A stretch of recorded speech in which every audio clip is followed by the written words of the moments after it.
Meus amados, vamos abrir a Bíblia na Epístola de Paulo aos Efésios, no capítulo 5. Vamos ler aqui novamente do versículo 22 até o versículo 33.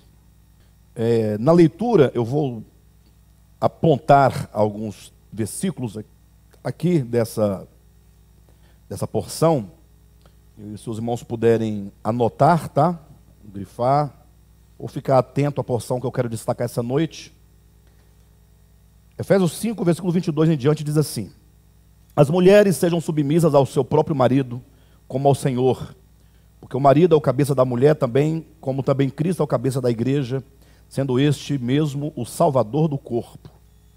Como, porém, a igreja está sujeita a Cristo, assim também as mulheres sejam em tudo submissas ao seu marido. Maridos, amai vossa mulher, como também Cristo amou a igreja e a si mesmo se entregou por ela, para que a santificasse, tendo-a purificado por meio da lavagem de água pela palavra, para a apresentar a si mesmo igreja gloriosa, sem mácula, nem ruga, nem coisa semelhante, porém santa e sem defeito. Então os versículos 26 e 27 são dignos aí de um realce, tá? Para nós podermos tratar mais especificamente sobre eles. 28. Assim também os maridos devem amar a sua mulher como ao próprio corpo. Quem ama a esposa, a si mesmo se ama.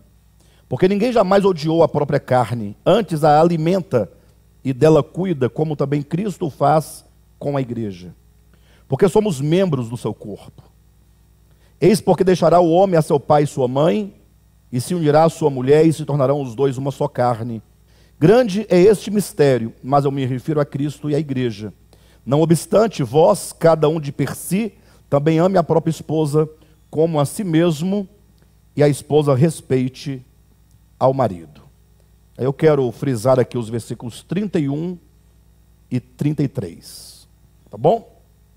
Bem, antes de nós entrarmos propriamente no que nós precisamos falar essa noite, eu quero apenas resgatar um ponto que nós tratávamos aqui na semana passada. Não quero me prender muito nesses pontos, mas apenas lembrar e trazer um exemplo muito importante para que haja maior clareza, né?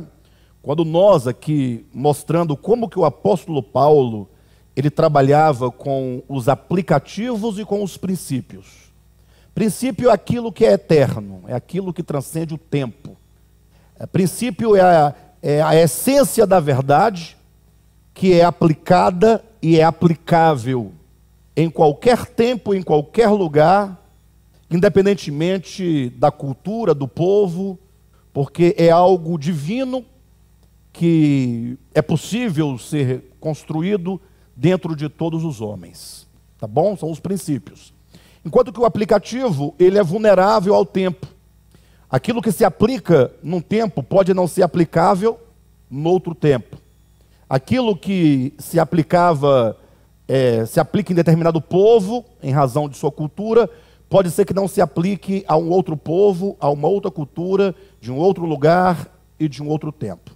Então é importante que em nossa leitura, nós venhamos, sobretudo nas epístolas, né, identificar aquilo que pertence a uma época, que pertence a um povo, que pertence a uma cultura, que nós chamamos então de aplicativos, e que basta que nós entendamos, e não, desavisados, queiramos aplicar um aplicativo em qualquer tempo, em qualquer espaço, para qualquer povo, em qualquer cultura.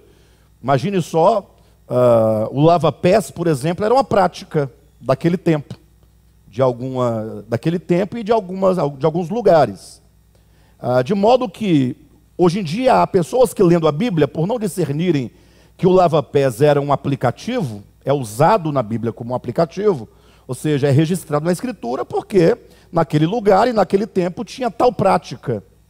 E Jesus então usa o lava-pés, lá em João capítulo 13, ele usa enquanto algo do seu tempo, algo da cultura, só que ele eleva a nível do princípio, ou seja, ele apresenta o que há de princípio naquele aplicativo.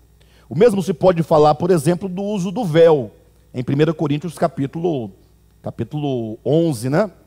quando Paulo trata de um problema específico lá da região de Corinto, mas ele extrai daquele aplicativo, daquela cultura, que ele próprio deixa muito claro que se tratava ali de uma tradição,